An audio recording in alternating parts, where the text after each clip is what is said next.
अस्सलाम वालेकुम। कोर्स है हमारा डिजिटल लॉजिक डिज़ाइन और हम चैप्टर कर रहे हैं chapter number 6 which is registers and counters.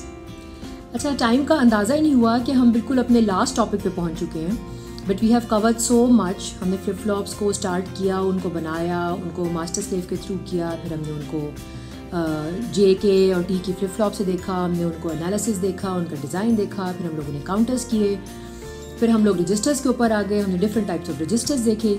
और जो लास्ट टॉपिक है वो हम लोग कवर कर रहे हैं, वो है हमारा रिपल काउंटर्स का, जो कि आपका बनता है 5th एडिशन का 6.3।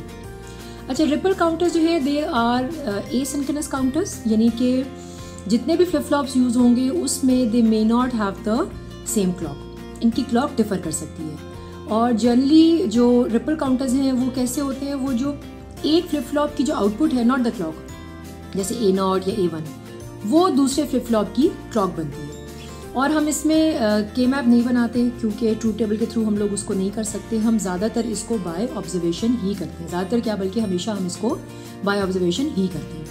मैं आपके सामने एक सिंपल सा स्टार्ट करूँगी, जैसे कि हमारा मैकेनिज्म है। I start off with 1 flip flop and then 2 flip flops. फिर हमारी जब अंडरस्टैंडिंग बन जाएगी तो मैं उसको 3 या 4 पे, जितना हमारा आपको पता है छोटे से बोर्ड पे जितनी मुझे गुंजाइश लगी उतनी मैं आपको एक्सप्लेन कर दूँगी।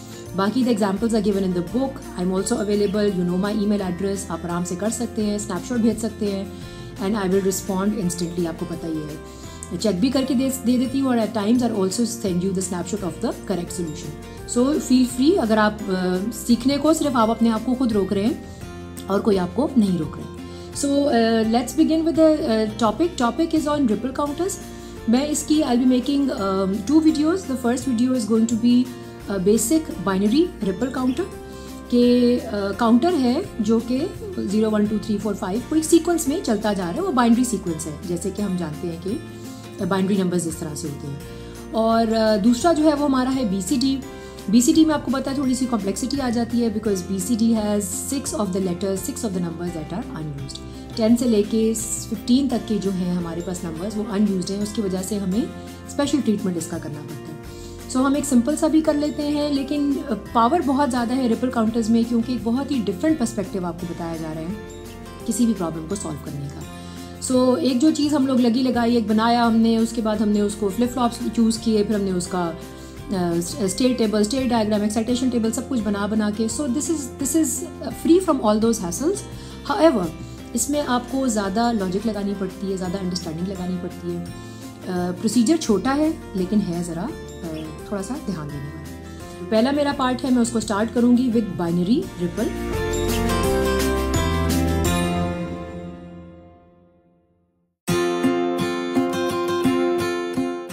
अच्छा, मैं अगर अपनी हमेशा से कॉन्सेप्ट जो मेरा रहा है सिंपल से चलूँ, तो इतने सिंपल 1 फ्लिप फ्लॉप से I can not really say whether it's a synchronous counter और इट्स एन एसिंक्रोनस काउंटर। ये काउंटर क्या कर रहा है, ये काउंटर टॉगल कर रहा है। It's just going 0 1 0 1 0 1 0 1 0 1 and so on 1 0 1 0 0 1 0 1 depends के कहाँ से आप कहना शुरू करते हैं। तो ये सिंपलेस्ट है हमारे पास। इसमें हम लोग डिफ्रेंशिएट नहीं कर सकते कि क्या इसमें are we giving it is it asynchronous और is it a synchronous one. So हमारा कॉन्टेक्स्ट जब डेवलप होता है when we go for using more than 1 flip flop. So मैं अगर इसके साथ एक और फ्लिप फ्लॉप बना दूँ, मैं भी सिर्फ पहले एक आपको एग्जांपल दे रही हूँ। सो लेट्स से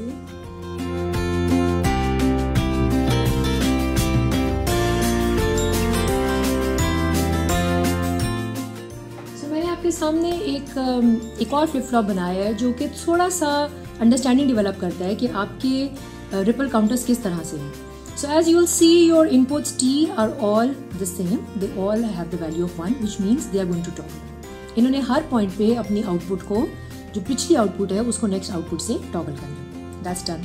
लेकिन जो उनका ग्रैनुलैरिटी होगी या जो टाइम पीरियड जिसके बाद ये लोग अपने आप को टॉगल करेंगे, that is going to differ. So you can see जो पहला वाला फ्लिप फ्लॉप है वो हर टाइम स्टैम्प पे करेगा टॉगल, यानी कि वो let's say time stamp 0, time stamp 1, time stamp 2, 3, 4 her point पे वो अपने आप को टॉगल करेगा। अब नीचे वाले फ्लिप फ्लॉप को देखेंगे तो उसकी पेस हाफ हो जाएगी, यानी कि वो स्लो हो जाएगा हमें पता है कि 2 के पावर में हम लोग चलते हैं तो हाफ टाइम पे वो मतलब डबल टाइम पे वो चलेगा। सो अगर उसकी जो पहला वाला है वो हर सेकंड के बाद चेंज हो रहा है, हर टाइम स्टैम्प के बाद चेंज हो रहा है, तो दूसरा वाला एवरी ऑल्टरनेट टाइम स्टैम्प पे चेंज होगा। क्योंकि क्या है हमारे पास जो क्लॉक है, जब क्लॉक 0 से 1 जाएगी तभी ये करेगा।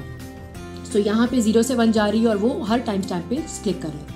और ये क्या होगा, जब ये 0 होगा तो एक टाइम पे 0 होगा, एक टाइम पे 1 होगा, फिर 0 होगा, फिर 1 होगा। सो क्या है कि जब आप उसके बाद फिर जब आप 0 से 1 यानी कि 2 टाइम स्लॉट्स के बाद ये आपका काम करेगा। इसके अलावा अगर मैं एक और फ्लिप फ्लॉप बना दूँ, जैसे कि मैं यहाँ पे बनाती हूँ, इसके साथ ऐड कर दूँ। अभी हम जनरल सा कॉन्सेप्ट ले रहे हैं। अभी मैं इसको आपको डिटेल में इसकी एक्सरसाइज कराती हूँ। इसमें भी टी हम लोगों ने 1 कर दिया और मैंने अब इसकी क्लॉक जो है वो अगले वाले की क्लॉक जो है आउटपुट जो है वो उसको ले लिया। सो इसका मतलब है हमारा जो उसके चेंज होने की जो स्पेस है वो स्लो होती जा रही है। सो ये तो है आपके पास, मैंने एक थोड़ी सी अंडरस्टैंडिंग के लिए किया है। अब मैं आपको जो तरीका है करने का हम उसको करते हैं ताकि हमारी पूरा जो मैप है हमारे माइंड के अंदर रिपल काउंटर के बनाने का वो हमारा क्रिएट हो जाए और हम उसको प्रॉपर्ली अंडरस्टैंड कर लें। सो जैसा कि मैंने आपको कहा, you will not be making any fancy table for it. कोई ट्रूथ टेबल बहुत ज़्यादा कोई एक्सट्रावेगेंट बनाने की ज़रूरत नहीं है। आप सिंपल बाय ऑब्जर्वेशन करेंगे, कोई के मैप कोई भी इस तरह की कहते हैं ना वर्किंग करने की आपको ज़रूरत नहीं है। सो मैं आपके लिए 2 बिट्स के साथ स्टार्ट करती हूँ। A0 is the least significant bit, A1 is the most significant bit.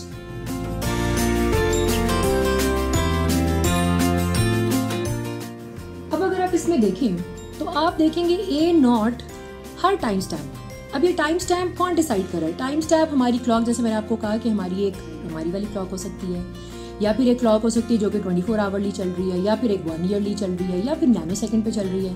तो ये कोई भी क्लॉक है जो कि जब टिक करती है तो हमारा इसमें चेंज आता है। सो हमारी जो A0 है that is changing at every point. Her bar odd even या 0 1 0 1 हो रही है। सो इसका flip flop banana is not a problem at all. हमें पता है बहुत ट्रिवियल सा काम है इसका बनाना।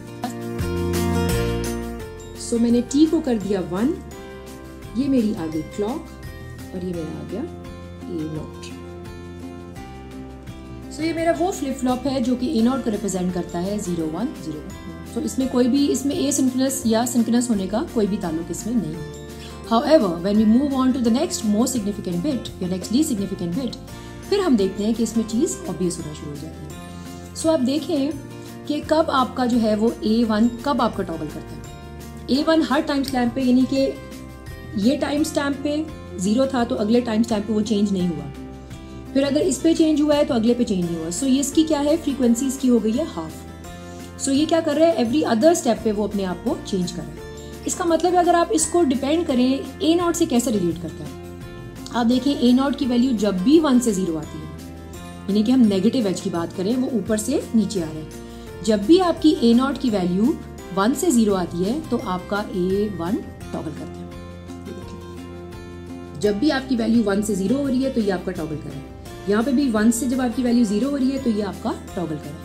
इसका मतलब है कि हम इंटरेस्टिंग सी बात है कि अब हम क्लॉक को खुद से नेगेटिव एज ट्रिगर्ड बनाएंगे। सो मैं अगर अपना फ्लिप फ्लॉप यहाँ पे बनाऊं, मैं फिर T को 1 से टाई करूंगी और मेरी यहाँ पर होगी क्लॉक, ये मेरा होगा A1 और ये मेरा होगा A1 नॉट। और जो मेरी क्लॉक है वो मेरी A0 मतलब A0 पे डिपेंड करिए, A0 की वैल्यू पे, लेकिन वो उसकी नेगेटिव एज बन है। सो मैं इसके पीछे बबल बना दूंगी और इसके पीछे बबल बना भी दूं तो इससे फ़र्क नहीं पड़ता, बस आपस की इनकी कोऑर्डिनेशन सेट हो जाती है। सो मैंने क्या किया है इस वक्त, अगर मैं लूज़ उसमें देखूं, मैंने एक सीक्वेंस ऑफ नंबर्स देखा, मैंने उसमें से लीस्ट सिग्निफिकेंट वाले को फ्लिप फ्लॉप पे मैप किया। मैंने देखा कि जो नेक्स्ट लीस्ट सिग्निफिकेंट है वो किस तरह से लीस्ट सिग्निफिकेंट वाले के ऊपर डिपेंड कर रहा है। फिर मैंने जो इनपुट्स T हैं, क्योंकि T का काम ही टॉगल करना है, मैंने उसको 1 करके अभी मैंने क्लॉक के साथ सेट किया कि क्लॉक की how is clock dependent upon the previous value. So A0 के साथ मैंने रिलेट किया। इस केस में मैंने देखा क्योंकि हम नंबर्स इंक्रीज कर रहे हैं तो मेरे पास जो क्लॉक है वो मेरी नेगेटिव एज ट्रिगर आ रही है। सो मैं आपको हिंट देती चलूँ, अगर आप इसको डाउन काउंटर बनाएं तो शायद मे बी आपको क्लॉक को पॉजिटिव लेना पड़े, यानी कि क्लॉक आपकी पॉजिटिव एज ट्रिगर्ड हो। And I think it's a good exercise कि आप लोग घर पे बैठ के या वैसे भी ऑफलाइन बैठ के अपना काम करें and you develop better understanding of the concept of ripple counters. So मैं इसको आगे एक्सटेंड कर लेती हूँ। I will extend it to another bit ताकि हमारा कॉन्सेप्ट मजीद क्लियर हो जाए।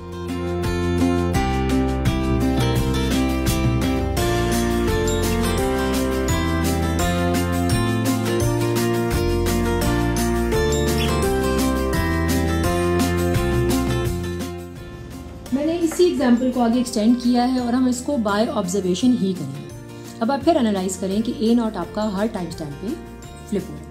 सो अगर मैं बाकी ना हो मेरे फ्लिप फ्लॉप्स तो मैं क्लॉक को नेगेटिव एज ट्रिगर्ड कर लूँ या पॉजिटिव एज ट्रिगर्ड कर लूँ, इससे फ़र्क इस पर नहीं पड़ता। Anyway, just to be consistent with the rest of the flip flops मैंने इस क्लॉक को नेगेटिव एज ट्रिगर्ड ही कर दिया। फिर अगर मैं A1 को देखूँ, A1 किस तरह से A नॉट के ऊपर डिपेंड करता है। सो A1 में जो टी की वैल्यू है उसको तो मैंने 1 ही रखना है क्योंकि मुझे टॉगल तो करना है, लेकिन जिस पेस पे टॉगल करना है वो कौन डिसाइड कर रहा है?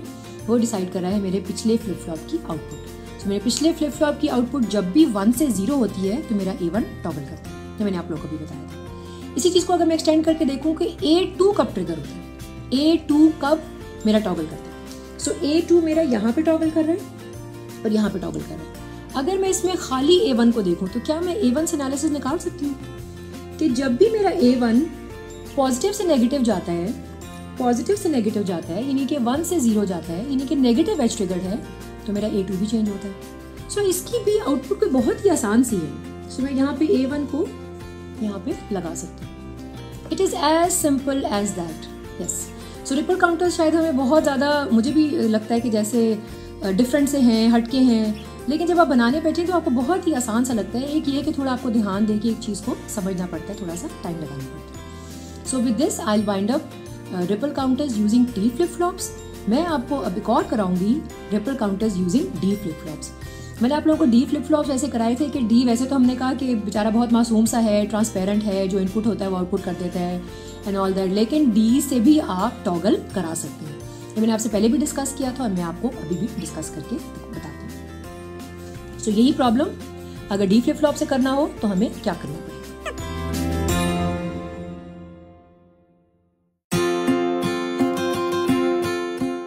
सो डी फ्लिप फ्लॉप से करने के लिए जो अंडरस्टैंडिंग है वो यही रहेगी, सिर्फ हमें फ्लिप फ्लॉप को बनाते वक्त ध्यान अपना थोड़ा सा डिफरेंट देना पड़ेगा। सो डी को अगर मुझे टॉगल कराना हो यानी कि 01 01 01 01 करना हो तो मैं डी को कैसे यूज कर सकती हूँ, इसका आइडिया बहुत ही आसान है।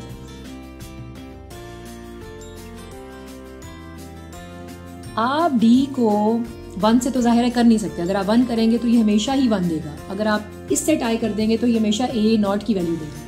सो आप क्या करेंगे, आप इसको A नॉट कॉम्प्लीमेंट यानी कि इससे आप टाई कर देंगे। ये क्या करेगा, ये D में वो कैपेसिटी देता है कि D हमेशा आपका टॉगल करे। सो वो 01 10 0 01 01 01 01 करता ही जाएगा। And such a powerful tip जो कि मैं आप लोगों को दे रही हूँ कि किस तरह से आप डी को as a toggle flip flop बना सकते हैं। और आप इसका जो नेगेटिव वाली है, जो हम जो नॉट वाली उसकी आउटपुट है, हम इसका किस तरह से अपने एडवांटेज के लिए इसको यूज कर सकते हैं। ओके, नेक्स्ट देखते हैं।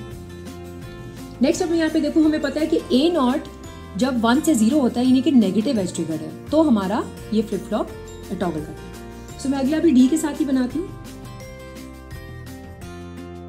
और अब मैं क्या करूंगी, मैं एज यूजुअल, क्योंकि मैंने उसको टॉगल ही कराना है, करना सबने 0 और 1 ही है, लेकिन हमने पेस इनकी अपने हिसाब से सेट करनी है। ए नॉट वाले में मैंने हर टाइम स्टैम्प पे यानी कि नेगेटिव एज ट्रिगर्ड या पॉजिटिव एज ट्रिगर्ड किसी एक एज पे जो मेरी सिलेक्टेड है उस पर मैंने इसको टॉगल करना है। A1 को मैंने कहते ना फ्रीक्वेंसी उसकी मजीद हाफ करनी है, और जब A2 पे जाऊंगी तो उसकी फ्रीक्वेंसी मैंने मजीद हाफ करनी है, राइट। 2 की पावर में जाती जाएगी। एक एवरी टाइम स्टेप होगा, एक एवरी 2 टाइम स्टेप होगा, एक एवरी 4 टाइम स्टेप होगा, एक एवरी 8 टाइम स्टेप होगा, फिर एक every 16th and so on time step में जाएगा। सो यहाँ पे अगर आप देखें तो अच्छा, अब क्लॉक हमने यहाँ पे सेट करनी है कि हमने क्लॉक को कब हमने इसको अलाउ करना है कि ये अपने आप को टॉगल करे। सो उसके लिए मैं क्या करूँगी, मैं आप देखिए यहाँ से क्या है कि ए नॉट जब 1 से 0 होता है यानी कि नेगेटिव एज ट्रिगर्ड पे जाता है तब मेरा ये टॉगल करती है। सो इसका मतलब है कि मैं डी की वैल्यू यहाँ पे ए नॉट की वैल्यू जब भी 1 से 0 होगी तो आपका जो है वो क्लॉक यानी कि नेगेटिव एज ट्रिगर्ड है। अच्छा, ये बात याद है कि क्लॉक से पहले जैसे मैंने यहाँ पे बबल लगाया और मैंने यहाँ पे बबल लगाया, इसमें हमारा सिर्फ ये कॉन्सेप्चुअल बबल है, इसमें कोई क्लॉक हमारी इन्वर्ट नहीं हो रही है। इसका मतलब सिर्फ ये है कि it's a negative edge triggered clock, और अगर बबल नहीं लगाऊंगी तो it's a positive edge triggered clock. इससे हमारा वो कहते हैं ना, जैसे हम हमेशा बबल को बड़ा सीरियस लेते हैं कि जी that means a knot, so actually it's more of a symbolic thing than a actual knot. और अगर मैं नेक्स्ट वाले पे जाऊँ, मैं इसी क्वेश्चन को अगर एक और डी फ्लिप फ्लॉप के साथ लगाऊं तो ये वाला भी क्या करेगा, ये वाला भी, this was my A1, this is my A2, सो मैं जो A2 नॉट है एज यूजुअल, क्योंकि मैं अपने आप को मैंने टॉगल करना है यू नो, सो मैं अपने आप को टॉगल कर रही हूँ, लेकिन जो मेरी पेस है वो मज़ीद यानी कि क्वार्टर रह जाएगी मेरी, और मैं उसको किस तरह से सेट करूँगी, मैं इसको A1 को दूंगी कि जब भी A1 जो है वो 1 से 0 हो, जो कि ऐसा ही है कि जब भी वो 1 से 0 जा रहा है तो मेरी डी फ्लिप फ्लॉप जो है वो टॉगल करे। So that's about it. यही था हमारा बाइनरी रिपल काउंटर। चल काम बिल्कुल दोनों सेम करेंगे। अगर आपको पीछे की फंक्शनैलिटी ना पता हो तो आप नहीं बता सकते कि रिपल काउंटर कौन सा है, सिंक्रोनस काउंटर कौन सा है, अगर उनकी क्लॉक की फ्रिक्वेंसी सेम है। मतलब जो बेसिक क्लॉक की फ्रिक्वेंसी जो कि मैं यहाँ पे बात कर रही हूँ, और उसकी जो एक सिंक्रोनस एक कॉमन होती है, सो वो आप नहीं बता सकते। हाउएवर दोनों के अपने प्रोज एंड कॉन्स हैं, अपने यूजेस हैं, अपने मेरिट्स हैं। So you should know how to make both of them, ताकि आपके पास एक स्किल हो कि जो भी जो भी आपको सूट करे, जिस सिनेरियो हिसाब से आप अपना काउंटर डिज़ाइन कर सकें। So let's move on to my next video, जिसमें हम आपको बताएंगे BCD रिपल काउंटर।